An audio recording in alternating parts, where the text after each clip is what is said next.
Have you ever wondered why U.S. Navy sailors risk their lives to jump off an aircraft carrier in the middle of the sea? It's a pretty crazy and dangerous thing to do, but there's actually a very important reason why they do it. First, let's talk a little bit about aircraft carriers. These massive ships are basically floating airports, and they're a crucial part of the U.S. Navy's fleet. They can carry up to 90 aircraft and have a crew of over 5,000 people. But here's the thing, landing a plane on an aircraft carrier is no easy feat. It's a lot harder than landing at a regular airport because the deck of an aircraft carrier is much smaller, and the ship is constantly moving due to the waves of the ocean.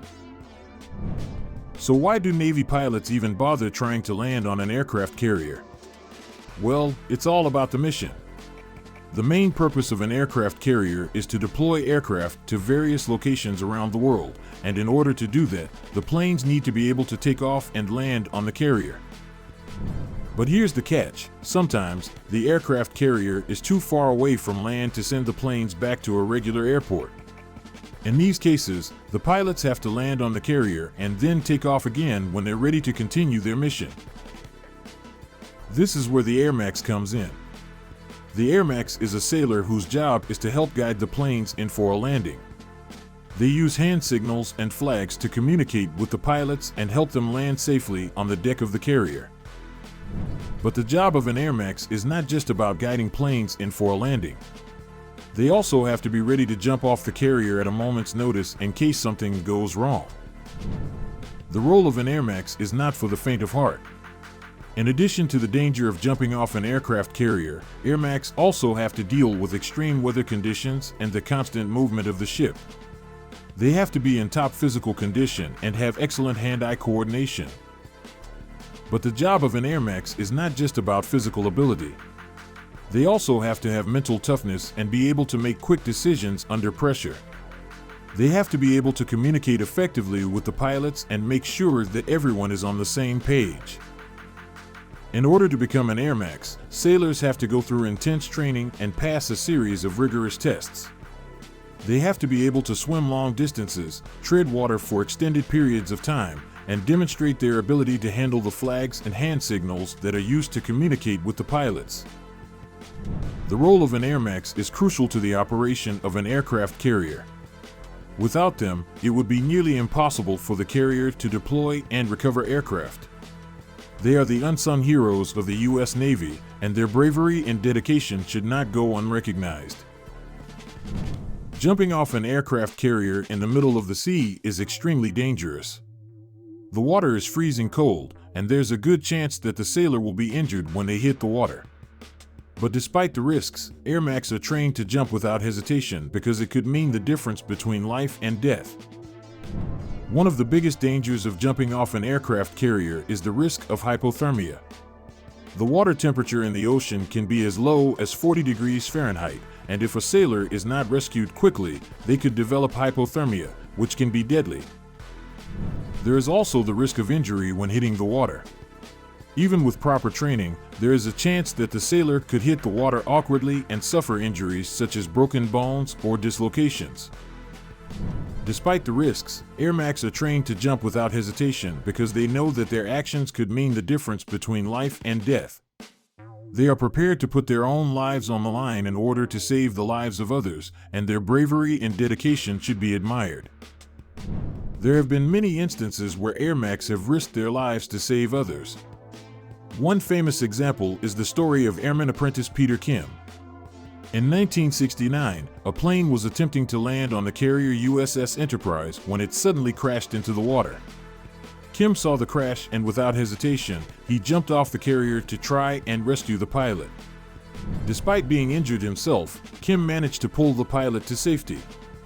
He was later awarded the Navy and Marine Corps Medal for his bravery. Another example of airmax bravery is the story of Airman Apprentice David Smith. In 1991, a plane on the carrier USS John F. Kennedy crashed into the water while attempting to land. Smith saw the crash and immediately jumped off the carrier to try and rescue the pilot. He managed to pull the pilot to safety, but he was seriously injured in the process. Smith was later awarded the Navy and Marine Corps Medal for his heroism. These are just a few examples of the bravery and selflessness of Air Max. They are always ready to jump into action, no matter the risks, in order to save the lives of others. Their bravery and dedication to their duty is truly admirable. In addition to the dangers of jumping off an aircraft carrier, Air Max also have to deal with the dangers of working on an aircraft carrier itself. They have to be constantly alert and ready to react to any emergency that might arise. They have to be able to work in extreme weather conditions and be prepared to respond to any situation that might arise. Despite the risks, Air Max are some of the most dedicated and brave sailors in the U.S. Navy. They are willing to put their lives on the line in order to serve their country and protect the lives of others. Their bravery and dedication should be celebrated and honored. Becoming an Air Max is no easy task. It requires a high level of physical fitness, mental toughness, and technical skills. The training process is rigorous and demanding, and only the best and brightest sailors are able to make it through. The first step in becoming an Air Max is to pass a series of physical tests. These tests are designed to measure the sailor's strength, endurance, and swimming ability. They have to be able to swim long distances, tread water for extended periods of time, and complete various physical tasks while wearing a full uniform and boots. Once the sailor has passed the physical tests, they move on to the technical training. This involves learning the hand signals and flags that are used to communicate with the pilots, as well as the proper procedures for guiding planes in for a landing. The sailors also have to learn how to use the equipment that is used to help the pilots land, such as the landing signal officer's platform and the Fresnel lens system.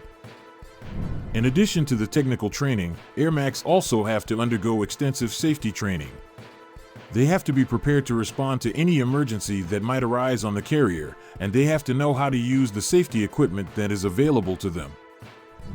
The training of an Air Max is a long and grueling process, but it is necessary in order to ensure that they are prepared for the challenges that they will face on the job. The end result is a highly skilled and dedicated group of sailors who are ready to serve their country and protect the lives of others. For many years, the Air Max role was exclusively filled by men. However, in recent years, more and more women have been breaking into this traditionally male-dominated field. One of the first women to become an Air Max was aviation bosun's mate second class Melissa Forney. She joined the Navy in 2002 and was selected for the Air Max program in 2010. Since then, she has served on several aircraft carriers, including the USS Abraham Lincoln and the USS John C. Stennis. Another trailblazing woman in the Air Max field is aviation bosun's mate third class Mariah Klenka.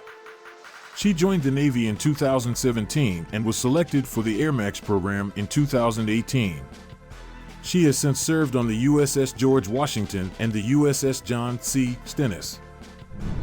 These women are breaking down barriers and proving that anyone can succeed in the Air Max role, regardless of their gender. They are serving their country with distinction and paving the way for other women who want to follow in their footsteps. The inclusion of women in the Air Max role is a testament to the progress that has been made in terms of gender equality in the military. It shows that anyone who is willing to work hard and meet the demanding requirements of the job can succeed, regardless of their gender. The bravery and dedication of these women should be celebrated and recognized. So the next time you see a U.S. Navy sailor jumping off an aircraft carrier in the middle of the sea, remember that they are doing it to serve their country and to protect the lives of others. It's a dangerous and selfless job, but it's one that these brave men and women are willing to do. Thanks for watching.